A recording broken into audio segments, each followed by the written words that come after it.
Hey, what's happening, y'all? It's your boy Rico from Street Scores coming with the video. We have to discuss who survived the pre-draft cuts.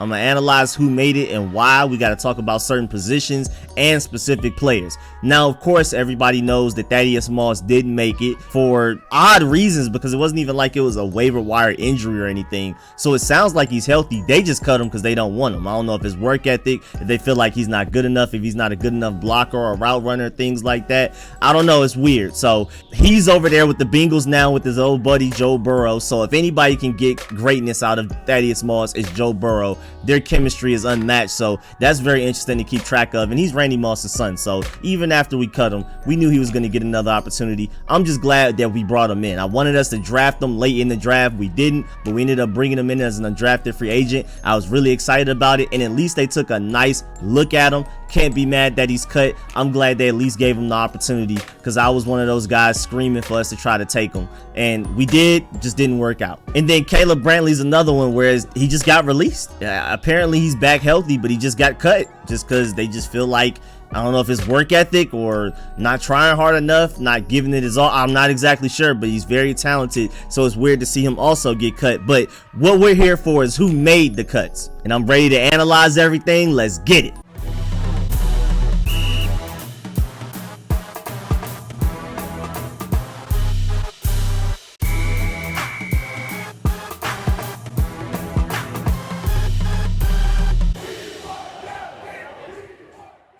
All right, so first of all, who most people are here for is Bryce Love. And the Bryce Love story is an interesting one because I would love for him to come back healthy. And honestly, I do believe he may be somewhat healthy right now, just based off of his timeline when he sustained his injuries, his recent surgeries and things like that. I feel like the only reason he didn't play last season, especially like deeper into the season, it was just kind of like, it's not worth it. Just save him for later. He has so much talent. He's immensely talented. So don't risk another injury for a season that doesn't really matter that much. We're already overachieving. So don't risk him getting hurt again. Bring him back next season. And I feel like this season he'll finally be ready to really compete in the offseason. Because remember, last offseason, Ron Rivera said a couple of times that he looked like our most explosive back some days. Like even with Adrian Peterson still there, with Antonio Gibson being as talented as he is, with JD McKissick, it was reported that Bryce Love looked like our best running back some days, or at least the most explosive.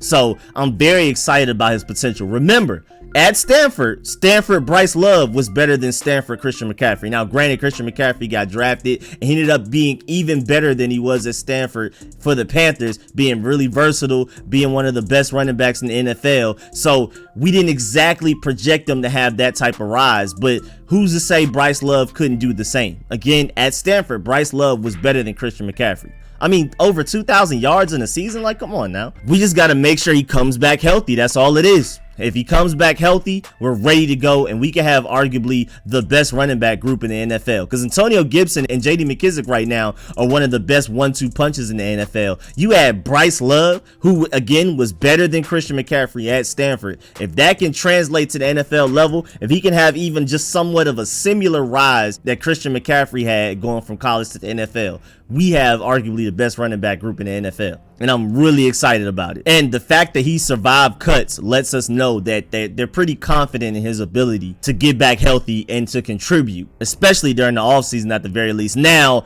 if he ends up not being healthy this season, I feel like this is his last chance. I feel like he'll just end up getting cut. I'm not even sure if they'll put him on the injured reserve. I feel like he may just end up getting cut instead of going on the PUP list or injured reserve. But I feel like he should be able to stay healthy, and the talent is definitely there. It's all just depending on whether he's going to be able to stay healthy long term or not. And I mean, right now we're not even worried about him staying healthy. We're worried about him getting 100% healthy. I feel like, again, just based on the timeline of everything that was going down with him, I feel like he was healthy enough that if we needed him to, that he could have played last season, but they just felt like it wasn't worth it. Plus, he was already on the, I believe, PUP list, so we couldn't activate him after a certain point anyway. But I'm really excited about the potential of Bryce Love, man. Another guy I'm really excited about is Harvey Clemons, because everybody knows we have a needed linebacker right now, and his potential is immense. We drafted him as like more of a safety, but kind of like a hybrid linebacker type of guy back in 2017.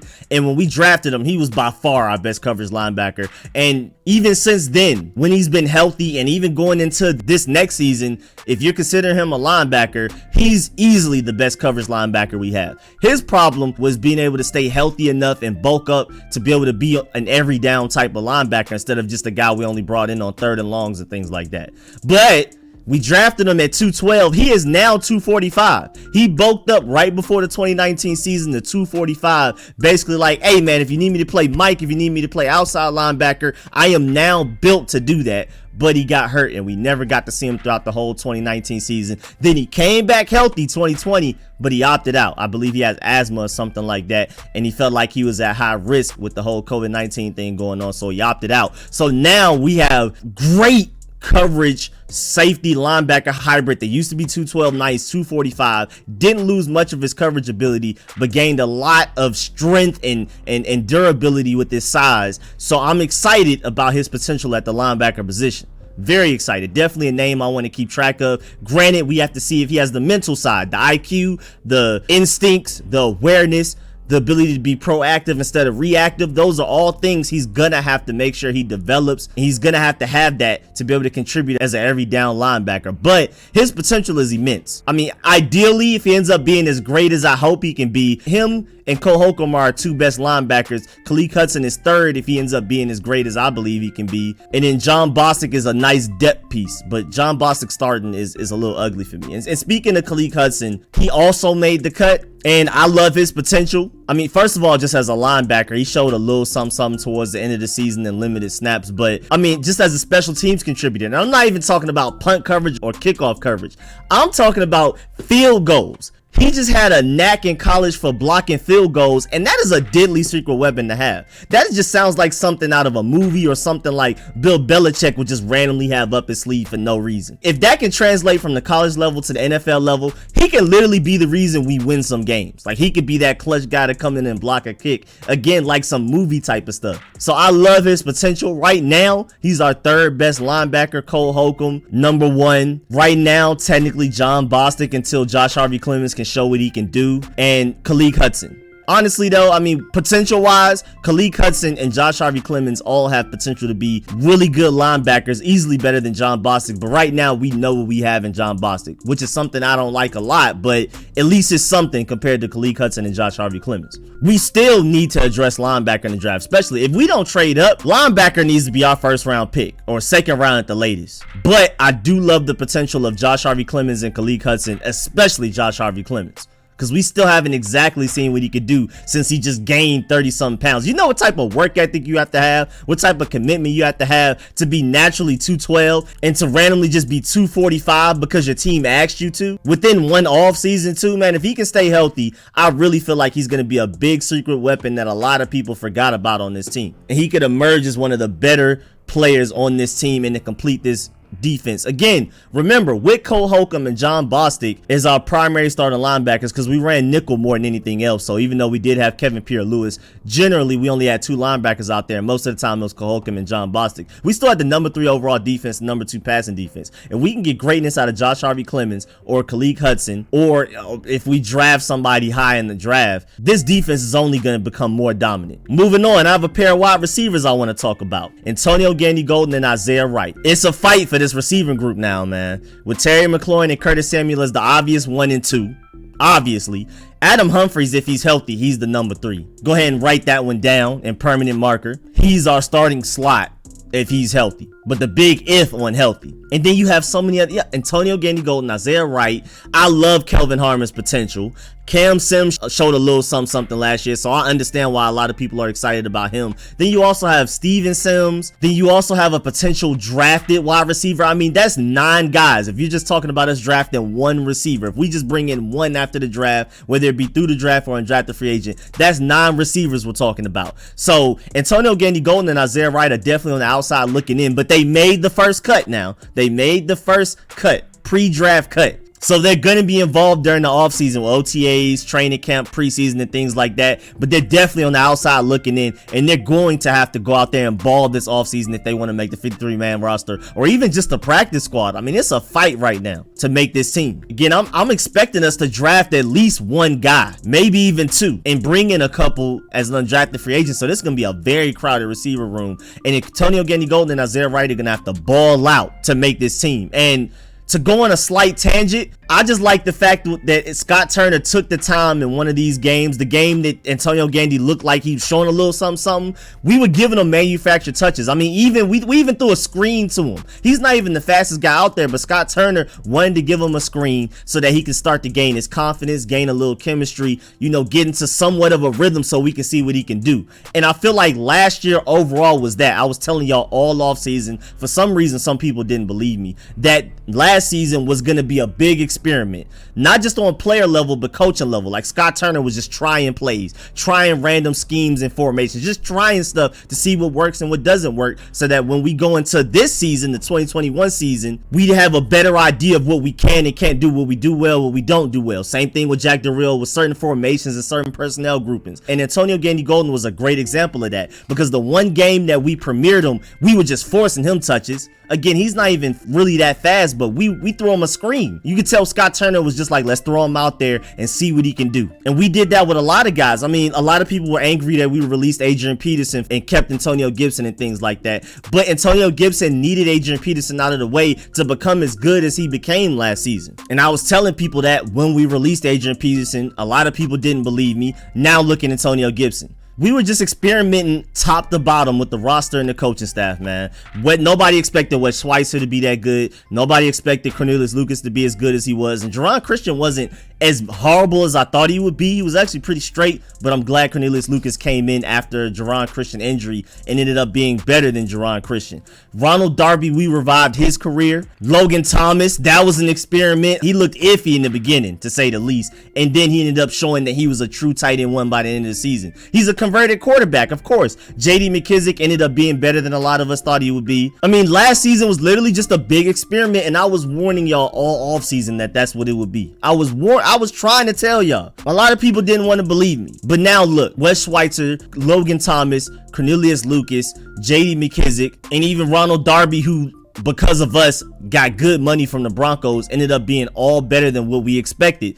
Because last season was an experiment type of season. Even with the quarterbacks, we were just throwing everybody out there. Haskins ended up being terrible work ethic. Still talented, but the work ethic just mentally not there. Kyle Allen's not it. We even brought in Taylor Heineke at the end, and it ended up working out very well. But last year was just a big experiment, like I warned people it would be. And some people worked out very well. And it ended up being a great idea for certain players, and certain plays from Scott Turner, certain plays for Jack Darrell, but there was also the bad. Antonio Gandy Golden never really got to show what he could do. Isaiah Wright from time to time, but he was inconsistent. So there was some great that came out of it, and there was some bad. But I feel like last year was a necessary sacrifice for us to be a potential Super Bowl contender in the future. And again, I said all of this before the season even happened. And now look at it. I'm very happy a season like last season happened. We overachieved, but last year's primary objective was to see what we have in certain players and our coaches. It was not to necessarily win games. That's not what we went into last season trying to do.